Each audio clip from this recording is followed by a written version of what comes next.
I died on a rainy Tuesday. The monitor flatlined in a sterile room that smelled of industrial bleach and decaying hopes. No family, no friends, just the lingering memory of Peyton's triumphant smile standing over the ruins of the life she stole from me. So when I opened my eyes and found myself staring at the velvet canopy of my childhood bed, I didn't scream. I didn't cry.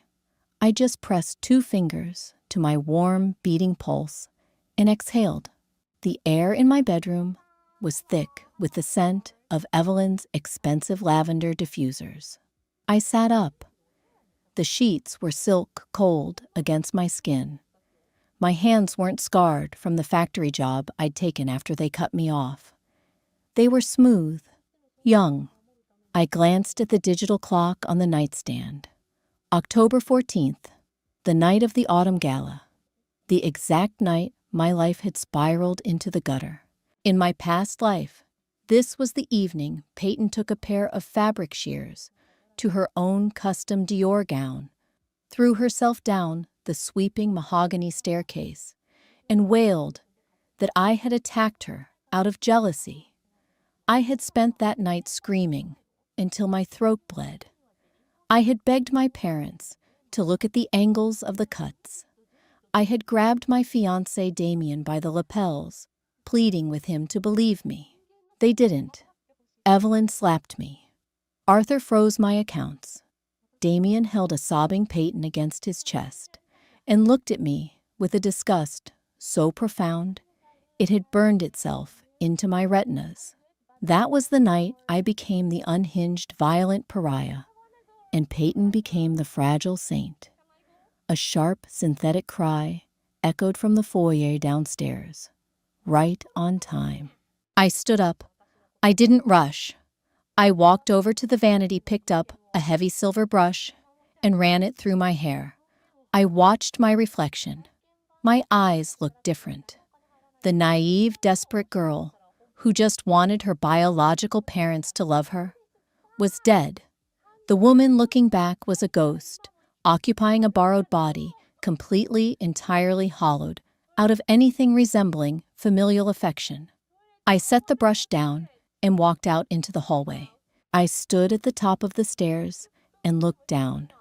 The tableau was identical to the nightmare I'd relived 1,000 times. Peyton was crumpled at the base of the steps, the pale blue tulle of her dress shredded around her knees. Evelyn was on her knees, clutching Peyton's face, her manicured hands trembling. Arthur was standing over them, his jaw clenched so tight the muscle twitched. Damien had just rushed through the front door, his tuxedo jacket flapping open. "Nora," Arthur barked. His voice boomed, rattling the crystal pendants on the chandelier. "Get down here, right now." I descended the stairs, step by step. The marble was cold under my bare feet. I didn't hurry. I didn't cower. "Look at what you've done." Evelyn hissed, her eyes wet. She glared at me, a venomous maternal rage, directed at the daughter she birthed in defense of the daughter she bought. "She just wanted to show you her dress.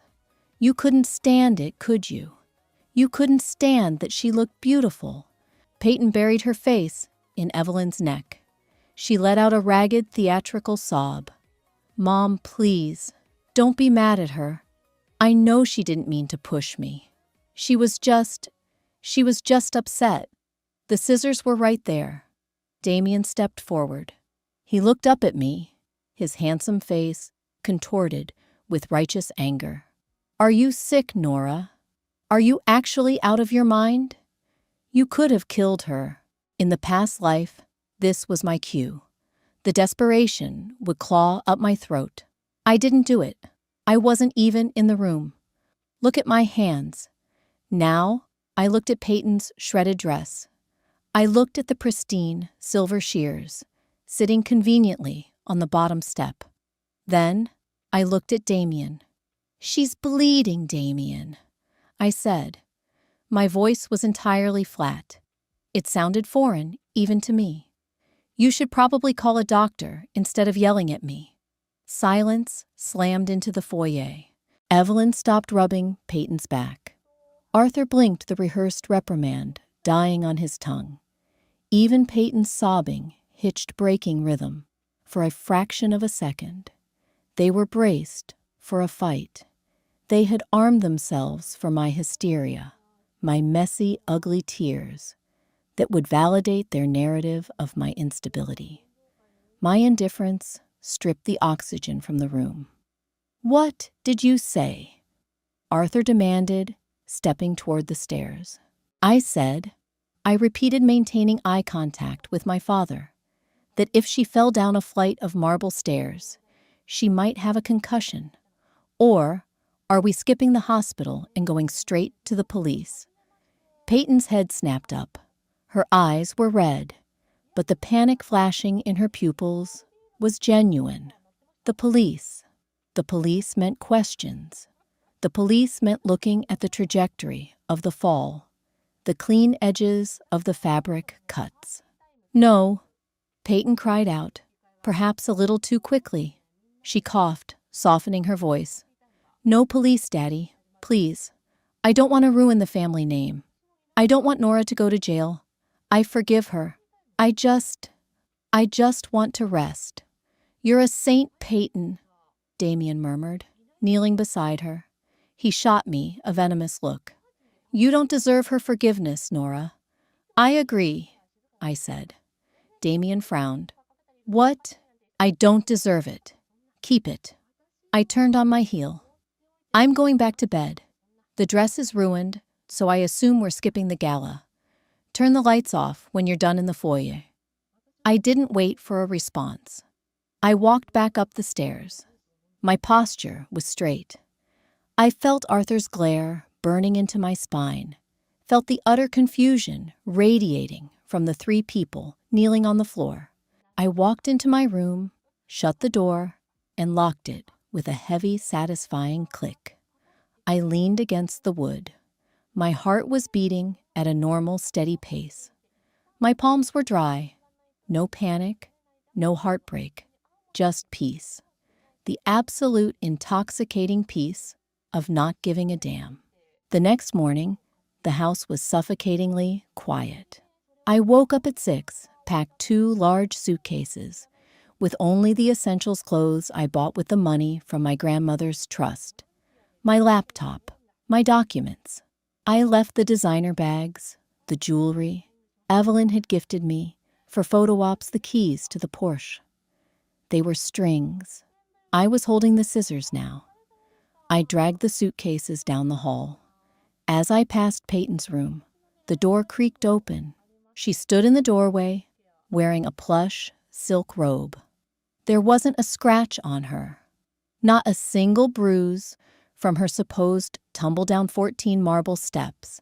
She looked at my suitcases, her brow furrowing. "What are you doing?" she asked. The sweet, fragile tone she used for our parents was gone. This was the real Peyton. Sharp, calculated probing. "Leaving," I said, not breaking my stride. She stepped out, blocking my path. "You can't leave. Dad grounded you. You're supposed to be in your room, thinking about what you did. Move, Peyton." She crossed her arms, a smirk playing at the corner of her lips. "Running away just proves you're guilty, Nora. It makes my story look even better. Mom spent the whole night crying about how unhinged you are. Damien said he's going to talk to his parents about breaking the engagement." She wanted me to snap. She wanted the fight. She fed on my reaction like a parasite. I let go of the suitcase handle. I reached into my pocket, pulled out the 3-carat diamond engagement ring Damien had given me, and dropped it into Peyton's palm. She flinched, staring at the ring. "What is this?" "It's what you want," I said, my voice barely above a whisper. "The ring, the parents, the house, the pity. Take it all. I'm done playing tug-of-war with a pig in the mud. You can have the mud." I grabbed the suitcase and walked around her. "You're bluffing." She called out, her voice pitching up, grazing panic. "You have nowhere to go. You have no money." I kept walking. I dragged the bags down the stairs, the wheels thumping rhythmically against the marble. Arthur was sitting at the head of the dining table, drinking black coffee and reading a tablet. He didn't look up when I entered the room. "If you're coming down to apologize, Nora, you can save it. I'm calling your therapist today. Your behavior last night was erratic and dangerous." I pulled a crisp, white envelope from my purse and tossed it onto the glass table. It slid and hit his coffee cup. He finally looked up, his brow thunderous. "What is this?" "A cashier's check," I said. "For the tuition you paid for my first 2 years of college, plus the estimated cost of room and board since I turned 18. The rest of my grandmother's trust is being transferred to a private account this morning." Arthur stared at the envelope. He didn't open it. The color slowly drained from his face. "What are you talking about?" "I'm moving out, permanently." "Sit down, Nora," he ordered, the fatherly command that used to make me freeze in my tracks. "You are throwing a tantrum because you got caught acting out. You will not leave this house. You don't own me, Arthur." The use of his first name struck him like a physical blow. He stood up, knocking his chair back. "You disrespectful little—" "Save it." I cut him off. I looked at the man whose approval I had literally died trying to earn. He looked small, just an angry, rigid man who preferred a compliant lie to an inconvenient truth. "If you try to stop me, or if you freeze my remaining accounts before the transfer clears, I will take the security footage from the hallway cameras to the police. The ones you forgot record angles of the top of the stairs." Arthur froze. There were no cameras. I knew that. He knew that technically, but rich men with secrets always second-guess their own security systems when threatened. The sheer confidence in my voice planted the seed of doubt. "Goodbye, Arthur," I said. I walked out the front door. The morning air was crisp. I loaded my bags into a rideshare I'd hailed 10 minutes prior. As the car pulled out of the gates of the estate, I didn't look back in the rearview mirror. My phone buzzed constantly. Texts from Evelyn, missed calls from Arthur. Then a text from Damian Peyton showed me the ring. "If this is a stunt to get my attention, it's pathetic. We need to talk. Meet me at the club at noon." I blocked his number. Then I blocked Arthur's. Then Evelyn's. Finally, Peyton's. I leaned my head against the cool glass of the window. The knot in my chest, the one that had been wound tight for 22 years, finally unspooled. I was out. A month passed. 30 days of absolute, uninterrupted silence. I rented a small, clean apartment in a neighborhood my parents wouldn't be caught dead driving through. I finished my degree online. I drank cheap coffee and ate takeout, and for the first time in my life, I could breathe without rationing the air. I secured a junior analyst position at a mid-tier venture capital firm. It wasn't glamorous. It didn't have the prestige of my father's company, but the paycheck was mine. The desk was mine. The quiet was mine. I knew the peace wouldn't last forever. Peyton was a creature of validation. Without me to serve as the villain in her daily melodrama, the family dynamic would inevitably shift. She needed a contrast to shine. Without the bad daughter to point at her own cracks would start to show. I just didn't expect her to crack so quickly. It happened on a Thursday afternoon. I was sitting at a corner table in a quiet downtown cafe, reviewing a startup's financial projections, when a shadow fell over my laptop. I looked up. Damian. He looked tired. The usual arrogant gleam in his eye was dulled.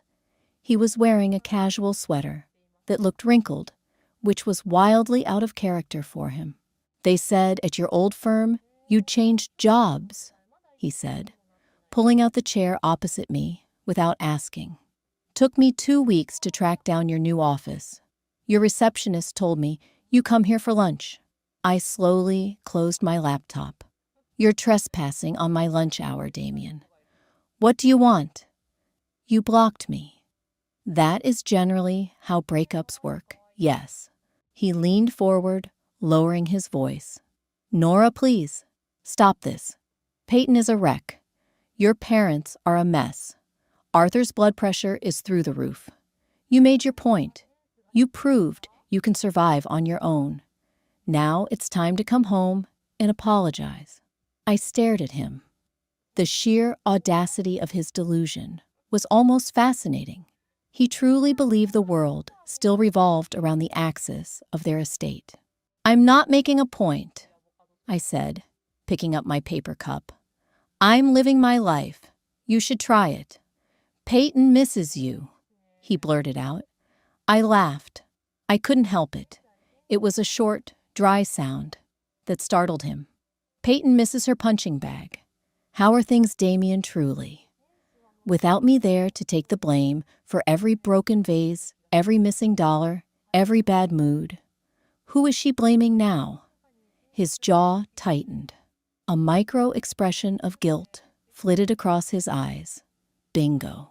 She's just stressed, he muttered defensively, with the wedding planning. You're marrying her? I asked, completely unfazed. He looked taken aback by my lack of emotion. We're engaged. Yes, last week. She needed stability after you abandoned the family. Congratulations. I'm sure you two deserve each other. I opened my laptop again. Now, if you don't mind, I have actual work to do. He slammed his hand flat onto the table, rattling my coffee. Damn it. Nora, look at me. You don't get to just turn off. You loved me. You spent 4 years trying to convince me you were good enough for my family. And now, you just... What? You just don't care. That's exactly right. You're lying, he sneered. You're just trying to hurt me. And it's pathetic. But fine. If you want to play hardball, let's play. Peyton is presenting at the Young Innovators Summit tomorrow. My fingers paused on the keyboard.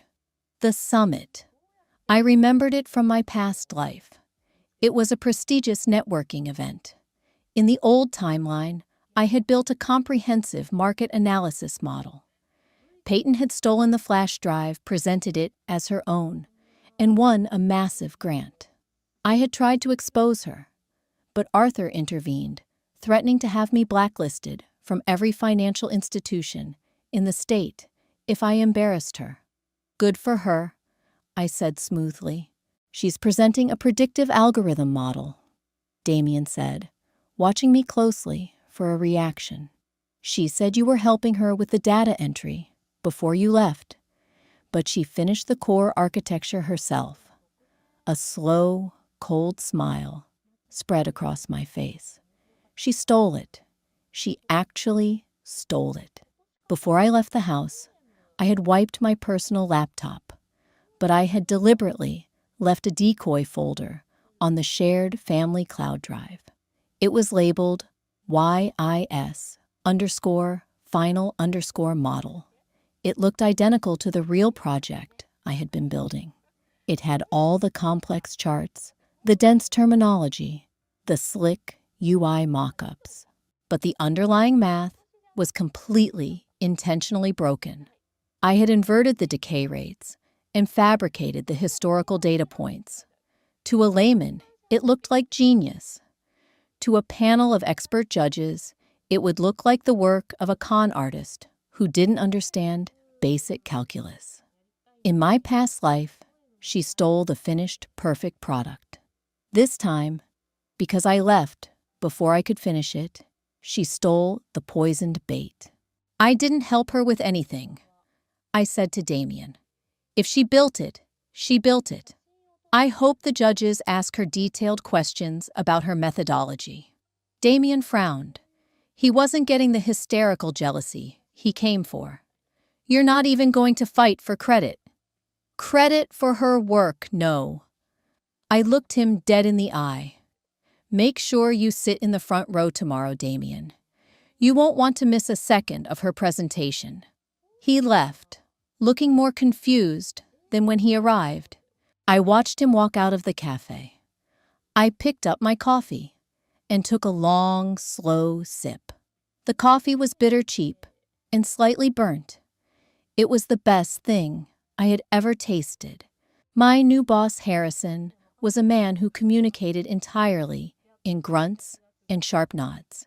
He was a veteran of the venture capital trenches, holding a deep disdain for inherited wealth and an even deeper respect for cold, hard data. So when he dropped a VIP lanyard on my desk Friday morning and told me we were scouting the Young Innovators Summit, I simply nodded and grabbed my coat. I didn't tell him my sister was the keynote presenter. He didn't need to know my ghosts. The auditorium was a cavern of velvet and polished wood, packed with investors, tech journalists, and old money aristocrats pretending to understand software. Harrison and I took seats in the middle rows. I scanned the front. There they were.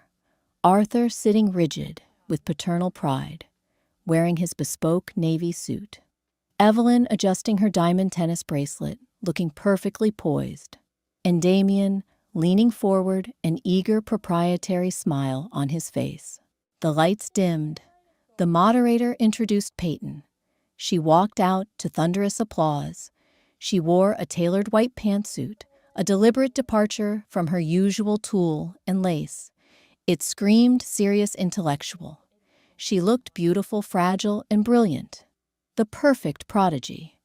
"Good morning," Peyton said into the microphone. Her voice was steady, honey-sweet. "Today, I want to talk to you about the future of predictive market analytics." Behind her, the massive LED screen flashed to life. It displayed the title slide of the presentation I had meticulously started and deliberately ruined. She began her pitch. I had to hand it to her. Her memorization skills were flawless. She hit every beat, emphasizing the buzzwords with practiced hand gestures. She talked about neural networks, data decay, and asymmetric risk profiling. The crowd was captivated. I watched Damien beam, elbowing a colleague next to him. But I wasn't watching the crowd. I was watching the panel of 5 judges seated at the edge of the stage. 3 of them were smiling, clearly charmed by the performance. But the remaining 2, a stern, silver-haired woman from a leading data science institute named Dr. Eris Miller, and a notoriously brutal angel investor named Linus, were frowning. They were leaning over the printed dossiers in front of them, whispering. Peyton reached the climax of the presentation, the core algorithm architecture. She clicked the remote. The screen displayed a massive, sprawling equation surrounded by impressive-looking scatter plots. By synthesizing these inputs, Peyton concluded, flashing a dazzling smile, we can achieve a 94% accuracy rate in predicting microfluctuations in quarterly tech stocks. Thank you. The applause was loud. Peyton soaked it in, closing her eyes for a brief, theatrical second. Then the Q&A began. "Miss Peyton, is it?" Dr. Miller's voice cut through the lingering applause like a scalpel. She leaned into her microphone. "Fascinating presentation. Visually stunning. Thank you, Doctor." Peyton beamed. "I do have a minor point of clarification." Dr. Miller continued pushing her glasses up her nose. "On slide 12, your primary variable for historical market weight, you've mapped the decay rate inversely to the chronological data points." Peyton's smile stiffened. "Just a millimeter." "Yes, to account for market volatility. But doing that," Linus chimed in, leaning back in his chair, means you're assigning higher predictive value to data from 10 years ago than data from 10 days ago. That mathematically guarantees a false positive in any real-world simulation. A ripple of low murmurs swept through the front rows. Harrison, sitting next to me, let out a low whistle. He's right. It's completely backward. Peyton swallowed. Her eyes darted toward Arthur in the front row. Well, the algorithm adjusts for that internally. How? Dr. Miller asked flatly. The equation you showed us on the final slide lacks any normalizing coefficient. In fact, if you plug actual numbers into the formula you just proudly displayed, the output isn't a percentage. It's a negative integer. Dr. Miller paused, letting the silence stretch. It's gibberish. The air in the auditorium evaporated. Peyton gripped the edges of the podium. Her knuckles turned stark white. The charming, fragile prodigy was gone, replaced by a deer caught in the blinding headlights of an oncoming train. Peyton stammered. The microphone picked up her ragged breath. The data entry was handled by a subordinate. There may be a visual typo on the slide. A typo. Linus chuckled a dry, unforgiving sound. Miss Peyton, the entire premise of your conclusion relies on this math. There's a whiteboard right behind you. Could you perhaps write out the corrected base equation for us? We're very eager to see the real mechanism. My heart beat a slow, rhythmic drum in my chest. Peyton turned her head to look at the whiteboard. It stood there, blank and terrifying. She looked back at the crowd. She looked at Damien, whose smile had vanished, replaced by a deep, confusing frown.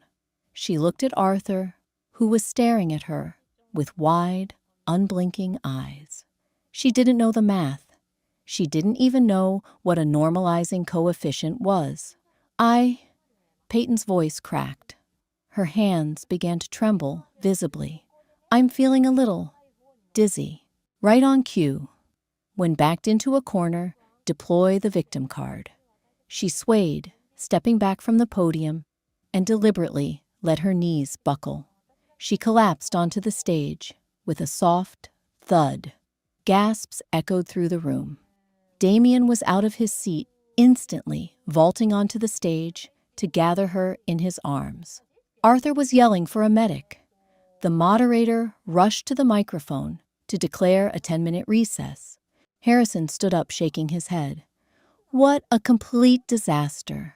It's not a typo, she's an absolute fraud. Good Lord, the audacity to present that to Eris Miller. Yeah, I said quietly, remaining in my seat as the chaos unfolded below. A real shame.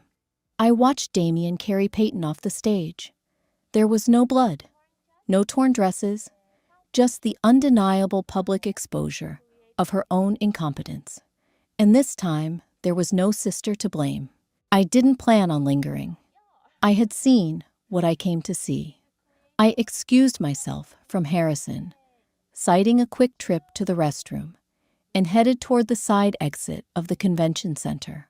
I was almost to the revolving doors when a sharp voice echoed across the marble lobby. Nora! I stopped. I didn't tense, but a familiar dull exhaustion washed over me. I turned around. Arthur was marching toward me, his face an angry mottled purple. Evelyn was trailing behind him, her heels clicking frantically. A few yards back, Damien was standing near a plush sofa where Peyton was currently recovering from her fainting spell, sipping a glass of water and weeping delicately. Arthur closed the distance, stopping just inches from me. He looked down, his eyes blazing with a fury that just a month ago would have sent me spiraling into panic. You did this, he hissed, his voice trembling with rage. You set her up. I looked at him, really looked at him. He wasn't a towering patriarch anymore. He was just a middle-aged man desperate to protect an investment that was rapidly losing value. "Hello, Arthur," I said evenly. "Nice to see you too. Don't play games with me," he snarled. "Peyton told us everything. She said you left that file on the server. You deliberately planted false data to sabotage her presentation." I tilted my head, letting a slow, incredulous smile touch my lips. "Let me make sure I understand this. You are publicly accusing me of sabotaging Peyton." "Yes," Evelyn interjected, stepping up beside him. Her eyes were red, furious. "How could you be so cruel, Nora? To your own sister in front of the entire industry. By leaving a file on my own private password-protected partition of the family cloud, I continued ignoring Evelyn entirely, a file that I abandoned a month ago. "Tell me, Arthur, how did Peyton present my private unfinished file today?" Arthur opened his mouth. Then he closed it. The reality of the logic hit him a physical obstacle he couldn't bully his way through. If she built the algorithm, she would know the math. I stated, my voice echoing slightly in the vast lobby. If she understood the data, she would have caught the errors. But she didn't, because she stole it. She broke into my drive, copied a file labeled draft, and stood on a stage, claiming she was a genius. "You did it on purpose to embarrass our family," Evelyn cried, her voice echoing shrilly. A few straggling attendees turned their heads to watch. "I left this family 30 days ago," I replied. "What Peyton does with the trash I left behind is entirely her own business." Footsteps approached. Damien stepped into our circle. He looked hollowed out. His eyes darted between me, Arthur, and then back to Peyton, who was watching us from the sofa. Her crying momentarily paused as she monitored the confrontation. "Is it true?" Damien asked. His voice was quiet, stripped of its usual arrogance. He looked at me, a desperate plea for me to tell him I was lying. "Did she steal it from you?" "Ask her, Damien," I said softly. "Ask her what the decay rate of the historical variables was. Ask her to explain the project she just spent 6 months supposedly building, while you two were busy planning a wedding." Damien swallowed hard. He looked back at Peyton. For the first time in his life, the rose-tinted glasses were off. He was seeing the cracks. "We are going to sue you for corporate sabotage," Arthur threatened, though the fire had clearly left his voice. It was a desperate, hollow bluff. "Do it," I challenged him. I stepped closer, my voice dropping to a dangerous whisper. "Subpoena the servers. Let's get a digital forensics team to look at the access logs. Let's put it all on public record in a courtroom. The date she accessed my partition, the IP address. Let's show the whole world exactly who the thief is." Arthur flinched. He stepped back. He knew. Deep down, he had always known what Peyton was. But acknowledging it meant acknowledging his own failure. It meant admitting he had coddled a parasite while casting out his own flesh and blood. "You're a monster, Nora," Evelyn whispered, tears finally spilling over her mascara. "You have no heart. You cut it out of me a long time ago." "Evelyn," I said, entirely deadpan, "you should be glad. It makes me very efficient." I turned my back on them and walked out the revolving doors. The cold city air hit my face, crisp and clean. My phone vibrated in my pocket. A text from Harrison. "Where are you?" "We have a lunch meeting with Eris Miller." She liked my question. "Get to the steakhouse on 5th. I typed back a quick affirmation and hailed a cab. I didn't look back at the glass walls of the convention center. I didn't care if Peyton was crying, or if Arthur was yelling, or if Damien was finally waking up to his nightmare. The first domino had fallen, and the rest of their house of cards was leaning heavily into the wind. 6 months. It takes roughly 6 months to build a reputation if you do the work, and exactly 1 afternoon to destroy it if you don't. I spent the winter with my head down, grinding through the data. I took the real algorithm, the corrected, robust model that Peyton had failed to steal, and integrated it into a proprietary forecasting tool for Harrison's firm. We used it quietly at first.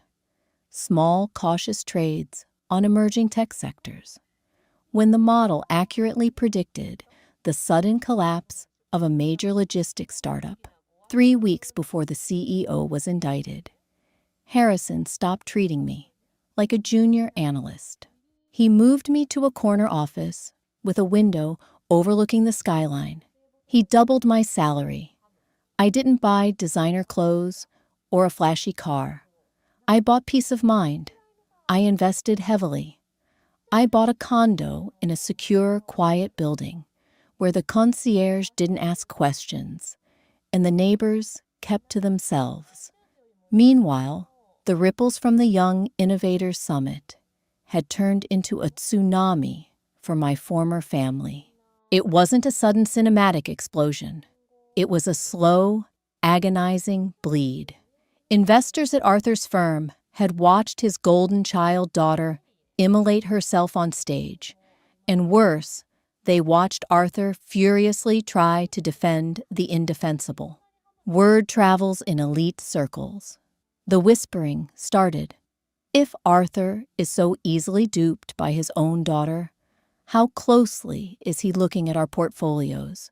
Damien and Peyton's wedding, which was supposed to be the social event of the spring, was abruptly postponed indefinitely.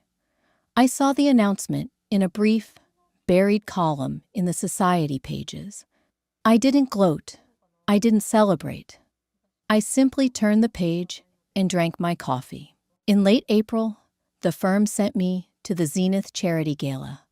It was an unavoidable part of the job, shaking hands, making small talk with people whose net worth rivaled small nations, and sniffing out the bleeding edge of the market.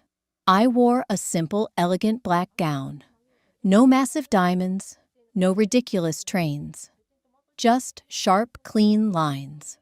I was standing near the ice sculpture discussing a potential seed round with a biotech CEO when the crowd parted slightly. Arthur and Evelyn walked into the ballroom. They looked different.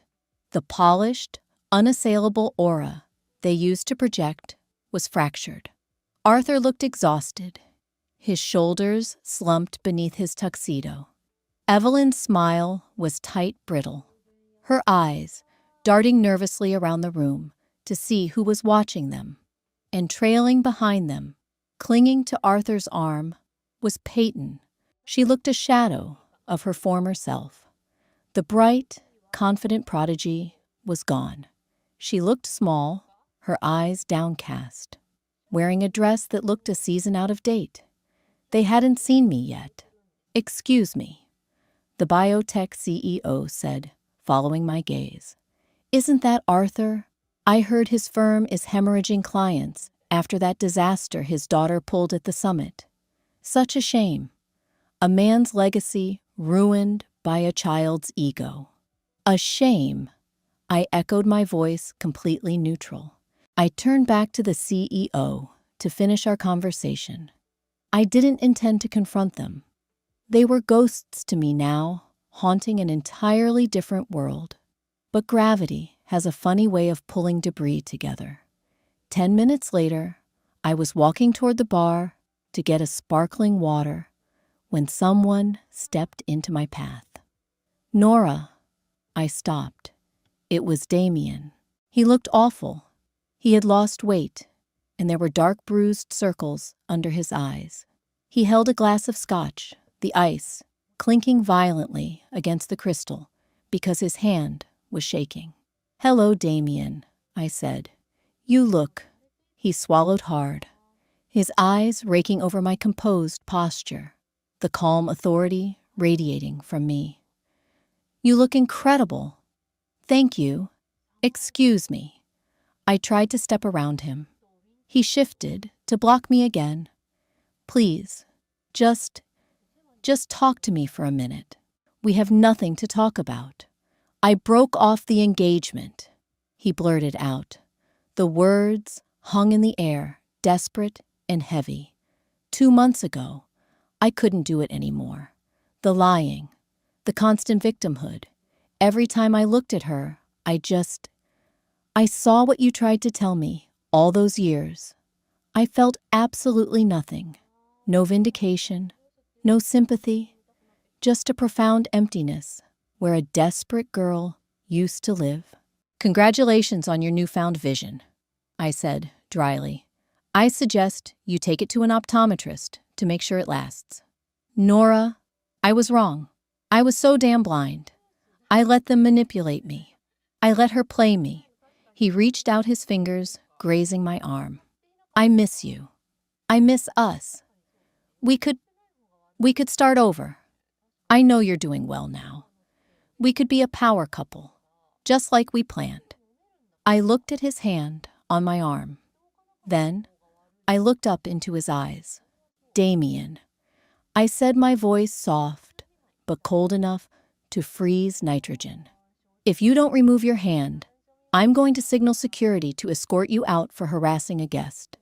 He flinched, pulling his hand back as if he had been burned. "There is no start over," I continued, holding his gaze.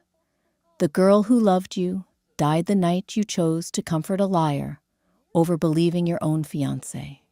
You don't miss me. You miss being right. You miss the comfort of a woman who bent over backward to make you feel tall. I don't bend anymore. Nora." A sharp, hysterical gasp interrupted him. I looked past Damien's shoulder. Evelyn was standing a few feet away, her hands clamped over her mouth. Peyton was standing beside her, staring at me, with a mixture of absolute terror and raw, unadulterated envy. I had changed. The nervous, eager-to-please posture was gone. I stood tall, occupying my space with absolute certainty. Peyton looked at my dress, at the effortless confidence, at the way Damien was looking at me, like a drowning man looking at a life raft. Peyton's lower lip trembled. The tears welled up, automatic and reflexive. Evelyn took a step toward me. "Nora, is that really you? Oh, my sweet girl. Look at you." She extended her arms, a mother ready to welcome back the prodigal daughter, now that the daughter was shiny and successful again. I didn't move. I simply raised an eyebrow. "You're making a scene." "Evelyn," I said, quietly, ensuring only they could hear, "I suggest you gather your remaining dignity and walk away before your daughter faints again and ruins another rug." Evelyn froze, her arms dropping to her sides. The maternal facade shattered, replaced by the ugly, bitter reality of a woman who realized she no longer held any power. I gave them one final dismissive glance, turned my back, and walked away. I walked out onto the terrace. The night air was cool against my skin. The city stretched out before me, a sprawling grid of lights and infinite possibilities. I took a deep breath, the clean, sharp oxygen filling my lungs. For the first time in 2 lifetimes, I was entirely, undeniably. Autumn turned to a bitter, unforgiving winter. The frost on my condo windows matched the absolute coldness with which I operated at the firm. I had become Harrison's favorite weapon, a quiet, ruthless analyst who didn't let emotion cloud evaluation. On a Tuesday morning in early February, Harrison called me into his office. He didn't offer me a seat. He simply slid a thick, heavy dossier across his glass desk. The tab on the side was a glaring, angry red. "Take a look at the target." Harrison grunted, turning to stare out at the gray skyline. "They're bleeding out. The board wants to acquire the underlying assets and scrap the rest. We buy the debt for pennies, liquidate the bad portfolios, and absorb the remaining Tier 1 clients." I opened the folder. The logo at the top of the first page was a gold crest. Caldwell Financial, Arthur's firm. I stared at the balance sheets. The numbers were catastrophic. It wasn't just a slow quarter. It was a total, unmitigated freefall. Following Peyton's very public humiliation at the summit, the whispers about Arthur's competence had evolved into a deafening roar. 2 of his anchor clients had pulled their funds in November. To cover the sudden liquidity crisis, Arthur had over-leveraged his own equity betting heavily on a volatile pharmaceutical merger that had collapsed in December. He was drowning. His legacy, his pride, his name, all reduced to red ink on my desk. "You want me to lead the audit?" I said. It wasn't a question. Harrison turned around, leaning against the glass. He knew my last name used to be Caldwell. He knew exactly what he was doing. "Can you handle it? If it's too close to home, I can give it to Gregory." "Gregory is sloppy with distressed debt," I replied, closing the folder. "I'll have the preliminary teardown on your desk by Thursday. We move in on Friday." 3 days later, I walked through the double-glass doors of Caldwell Financial. The last time I was here, I was 19. I had brought Arthur a coffee, desperate to show him my college transcript. He had made me wait in the lobby for 2 hours before having his assistant tell me to go home. The receptionist, a woman named Sarah, who had worked there for a decade, looked up from her desk. Her eyes went wide. "Nora." "Hello, Sarah," I said smoothly. "I'm here from Vanguard Capital. The audit team is right behind me. We need the conference room, and I need unrestricted access to Mr. Caldwell's office." Sarah swallowed hard, her hands trembling as she reached for the phone. He didn't say it would be you. He didn't know." I didn't wait for her to announce me. I walked down the long, mahogany-paneled hallway. The air felt heavy stale. Several cubicles were empty, the personal belongings boxed up. The sinking ship was already shedding its crew. I pushed open the door to Arthur's corner office without knocking. He was standing behind his desk, staring blankly at a muted television screen playing the financial news. He looked terrible. His skin was gray, the sharp lines of his face sagging with exhaustion. The bespoke suit hung loosely on his frame. He turned. When he saw me, he physically flinched. "Nora," he breathed. A mixture of horror and profound shame washed over his face. "They sent you." "Vanguard sent their lead analyst," I corrected, dropping my briefcase onto his immaculate desk. "It's nothing personal, Arthur. Sit down. We need to go over the margin calls from Q4. He didn't sit. He walked around the desk, his hands raised in a placating gesture. The arrogant patriarch was gone. In his place was a desperate, broken man. "Nora, please, you have to listen to me. If Vanguard buys the debt, they'll gut the firm. They'll fire everyone. My name will be ruined." I opened my briefcase and pulled out my laptop. "Your name is already ruined. Vanguard is just pricing the scrap metal. Do you have the login credentials for the offshore accounts, or do I need to get my IT team to bypass your servers? I'm your father." He barked a sudden, desperate flare of his old temper. I stopped typing. I looked up. The silence in the room was absolute. "My father," I said, my voice barely above a whisper, "cut me out of his will when I was 21 because I refused to apologize for a crime I didn't commit. My father watched his stepdaughter destroy my reputation and handed her the knife to do it. "You are not my father, Arthur. You are a failing portfolio. Now sit down and give me the passwords." Arthur stared at me. He searched my eyes for a flicker of hesitation, a drop of daughterly pity. He found a void. His shoulders collapsed. He sank into his leather chair, a defeated, hollowed-out shell. He reached for a piece of paper and slowly wrote down the administrative passwords. I took the paper. I didn't feel a rush of triumphant adrenaline. I didn't feel joy. I just felt the cold, hard satisfaction of a math equation finally balancing out. The news of the impending Vanguard buyout leaked to the financial press by the end of the week. The articles were ruthless. They chronicled Arthur's disastrous fourth quarter, hinting heavily at the familial instability that had triggered the downward spiral. It was over. The Caldwell estate was quietly listed for sale. The cars were being repossessed. I worked late that Friday. The streets were slick with freezing rain when I finally walked out of my office building. I pulled my wool coat tight around my neck, heading toward the parking garage. A figure stepped out from the shadows of a concrete pillar. I stopped my hand, instinctively reaching for the pepper spray on my keychain. Nora. It was Peyton. I barely recognized her. The glossy extensions were matted and wet from the rain. She was wearing a trench coat hastily thrown over a pair of sweatpants. The designer makeup she relied on was smeared, giving her the appearance of a bruised, exhausted raccoon.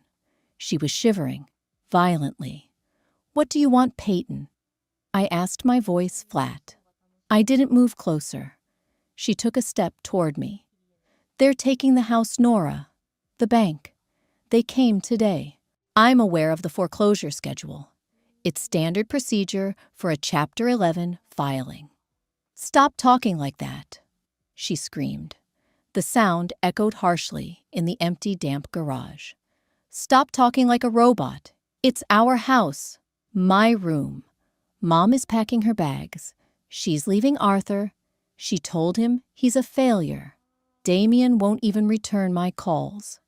I have nothing. You have what you earned," I said. She choked out a sob. It wasn't the delicate, calculated crying she used to manipulate Arthur. It was an ugly, guttural sound. Pure panic. The parasite had killed its host, and now it was starving. "I'll confess," she blurted out, stepping closer, the desperation rolling off her in waves.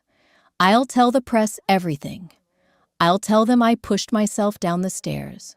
I'll tell them I stole the algorithm. I'll clear your name completely. Everyone will know you were the good one. Just tell your boss to stop the buyout, or give me some of your trust money. I know you still have it. Please, Nora, I can't be poor. I don't know how." I looked at her. I really looked at the girl who had been the architect of my misery for so many years. In my past life, she had seemed like a towering, insurmountable monster, a mastermind of psychological warfare. But standing here, under the flickering, fluorescent light of a parking garage, she was just pathetic. She wasn't a mastermind. She was a coward who had weaponized her own fragility because she had absolutely no other skills. "I don't need your confession, Peyton," I said quietly. She blinked, freezing in place. "What?" "The world already knows I'm competent, and they already know you're a fraud. You proved that on a stage in front of 500 people." I stepped around her, walking toward my car. "Your confession is worthless to me. Just like you." She spun around her face, twisting into a mask of pure, venomous hatred. "You're empty. You're a cold, empty bitch. You're enjoying this." I unlocked my car door. I paused, looking back at her one last time. The rain was blowing into the garage, hitting my face. I felt the chill. I felt the keys in my hand. I felt the steady, calm rhythm of my own breathing. "I'm not enjoying this, Peyton," I said, and it was the truest thing I had spoken in 2 lifetimes. "I don't care enough about you to enjoy it.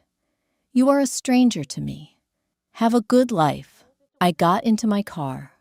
I shut the door, cutting off the sound of her screaming my name. I started the engine, put it in drive, and pulled out of the garage. I didn't look in the rearview mirror. I merged onto the highway.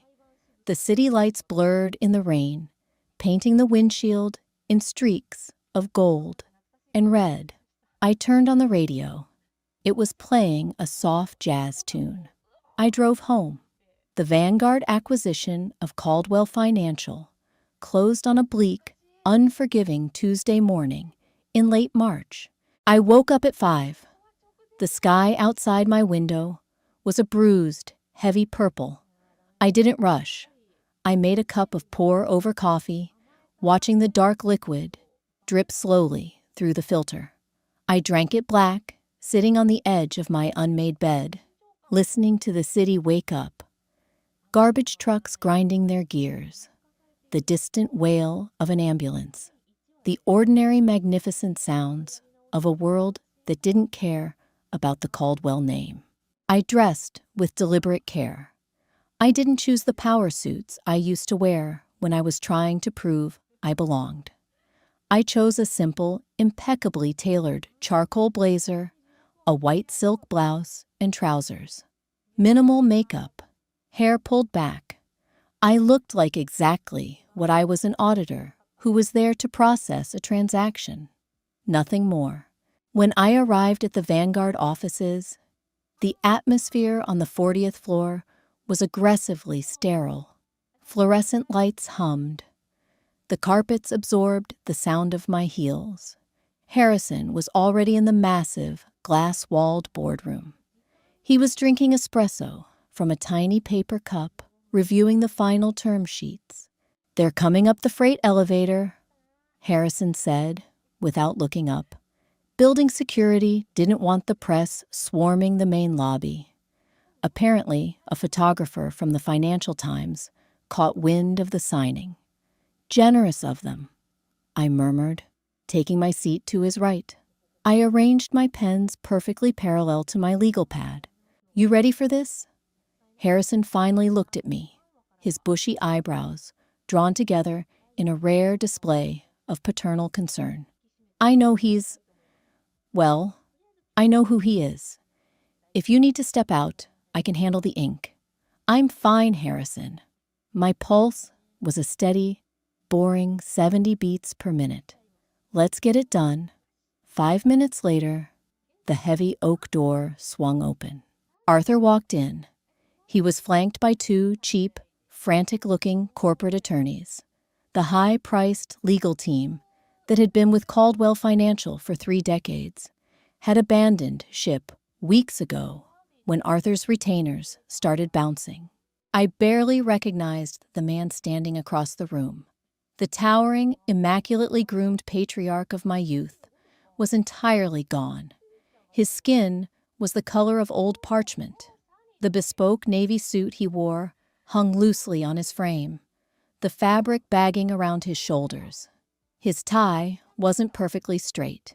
It was a minor detail, but for a man who used to fire junior analysts for scuffed shoes, a crooked tie was a surrender flag. He didn't look at me at first. He sat down heavily in the leather chair directly across the table. His lawyers began aggressively organizing their cheap, flimsy folders, whispering to each other in panicked, hushed tones. "Gentlemen," Harrison barked, cutting through the noise. "The terms are locked. The board voted at midnight. We are not here to negotiate. We are here to sign the transfer of debt, the liquidation schedules, and the forfeiture of the Caldwell brand. I assume you've read the documents." One of the lawyers swallowed hard. "Yes, Mr. Harrison. We've reviewed them with our client."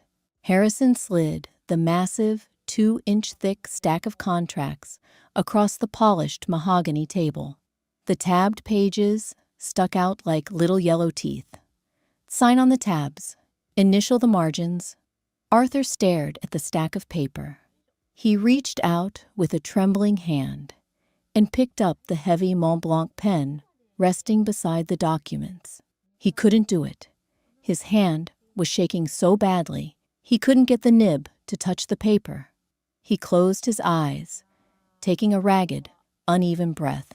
The silence in the room stretched thick and suffocating. Then he looked up. He bypassed Harrison completely. His bloodshot, hollow eyes locked onto mine. "Nora," he croaked. His voice was raw, stripped of its booming, commanding baritone. It sounded like sandpaper scraping against dry wood. "Is this what you wanted?" The two cheap lawyers froze. Harrison shifted uncomfortably in his seat. I didn't break eye contact. I looked at the man who had ordered me to stay in my room while my sister shredded her dress. I looked at the man who had frozen my bank accounts, who had threatened to ruin my career, who had looked at me with absolute disgust when I begged him to believe me. "I don't know what you mean, Arthur," I said evenly. "To see me destroyed." He leaned forward, his voice cracking. "To sit there and watch me lose my grandfather's firm. To watch me lose everything. Are you happy now? Is the vengeance sweet enough?" He wanted a fight. He desperately, fundamentally needed me to scream at him. He needed me to gloat. If I gloated, it meant I was vindictive. It meant I was the villain, and he was the tragic victim. If I showed anger, it meant there was still a connection between us. It meant he still mattered to me. "I didn't destroy you, Arthur," I said. My voice was completely, utterly devoid of malice. It wasn't cold. It was just empty. "You made a bad investment. You put all your capital into a liar because she told you what you wanted to hear, and you discarded the asset that actually produced value. You ignored the data."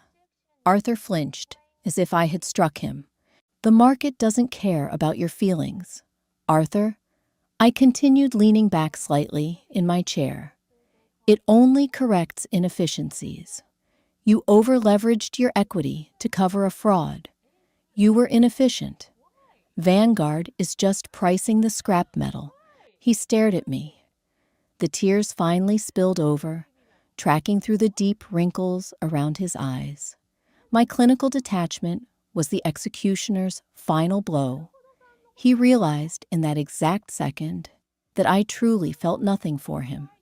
He was a bad stock I had shorted, and I was just here to collect the payout. Arthur lowered his head. He pressed the pen to the paper. The scratching sound of his signature echoed loudly in the quiet boardroom. Page after page, a rhythmic scratching countdown to 0. He was signing away the firm. He was signing away the sprawling estate. He was signing away the cars, the status, the legacy. He was signing away the identity he had worshipped above his own flesh and blood. When he finished, he pushed the stack across the table. He stood up slowly, looking like a man who had forgotten how to walk. He didn't look at me again. He didn't say goodbye. He just turned and walked out of the room, his shoulders slumped, his footsteps heavy and dragging. The lawyers scrambled to grab their briefcases and scurried after him. The heavy oak door clicked shut. Harrison let out a long, low whistle.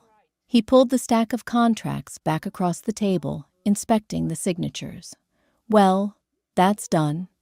The PR team will issue the press release in an hour." "Good," I said. I closed my laptop. "I'm going to take an early lunch." I spent the afternoon walking. The weather had cleared, leaving a crisp, biting chill in the air. I walked through the park, watching the wind strip the last of the dead leaves from the oak trees. I didn't feel a sudden cinematic rush of joy. I just felt incredibly light. The invisible backpack I had been carrying for 2 lifetimes had finally unclasped. Over the next few weeks, the final pieces of the Caldwell wreckage washed ashore, appearing in the brief, buried columns of the financial and society pages.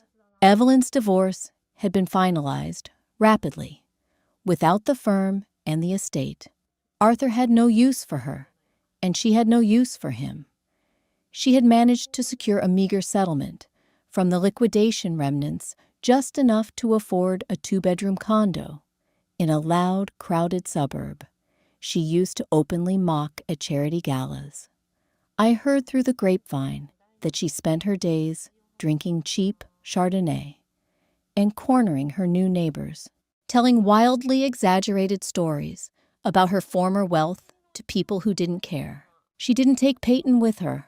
Peyton's fall was the quietest, which I knew must have been the most agonizing for her. There were no cameras, no dramatic courtroom scenes, just irrelevance. Stripped of the Caldwell money and the protective bubble of Arthur's influence, the tech community blacklisted her permanently. She had quietly relocated to a small landlocked town in the Midwest to live with Evelyn's sister. The girl who had thrived on destroying others for the spotlight was now working a mundane administrative job, entirely erased from the public consciousness. She had no audience. For Peyton, that was a fate far worse than death. And Damien, the golden boy who had stood by Peyton, holding her while she cried, fake tears. After the Caldwell collapse and his own very public association with a known fraud, his family had cut their losses. They didn't disown him, but they exiled him. He was quietly reassigned to manage a small, failing logistics warehouse in Ohio. His tailored suits were replaced by fluorescent vests and clipboard inventories. The empire he was supposed to inherit had locked its doors to him. The slate was wiped clean. The rot had been completely excised. That Friday evening, I went home early. I unlocked the door to my condo and stepped inside. It was perfectly, wonderfully quiet. The minimalist furniture, the clean lines, the absolute absence of clutter. It was exactly how I liked it. There were no crystal vases waiting to be purposefully shattered. No sweeping marble staircases. I walked into the kitchen and put a kettle on the stove. I stood by the massive floor-to-ceiling window, looking out over the city grid. The streetlights flickered on a sea of amber and white, cutting through the gathering dusk. I thought about the rainy Tuesday when I died. I remembered the sterile smell of the hospital room, the crushing, suffocating weight of dying unloved, screaming the truth into a void that refused to listen. I remembered the sheer, blinding panic of waking up back in that velvet bed, knowing I had to navigate the snake pit all over again. I pressed 2 fingers to the inside of my wrist. My skin was warm. My pulse was strong, thumping in a steady, relentless rhythm. Alive, alive, alive. Revenge wasn't an explosion. It wasn't a dramatic screaming match in the rain or a dagger in the dark. It was simply the act of cutting the cord and walking away. It was stepping out of the mud and letting gravity do the work. They were heavy, selfish people, and without me holding them up, without me serving as the foundation for their lies, they had dragged each other into the abyss. The kettle whistled, a sharp, clear note in the silent apartment. I walked over, poured the boiling water over a handful of loose chamomile leaves, and watched the water turn a deep, rich gold. The steam rose, smelling faintly of earth and honey. I wasn't the ghost in the foyer anymore. I wasn't the scapegoat. I wasn't the desperate, hollowed-out girl begging for scraps of affection from people completely incapable of giving it. I was Nora. I was alive. And I was finally, undeniably free. I lifted the mug, letting the heat seep into my palms, and took a long, slow sip. It tasted perfect.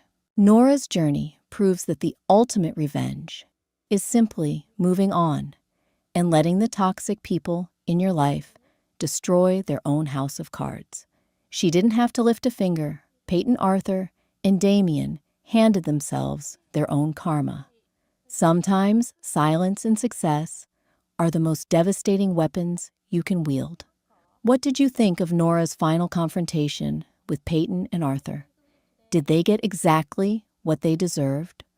Or was the financial ruin too harsh? Drop your thoughts in the comments. If you love this story of rebirth and cold retribution, hit that like button, share it with a friend, and subscribe for more deeply grounded, emotional audio dramas.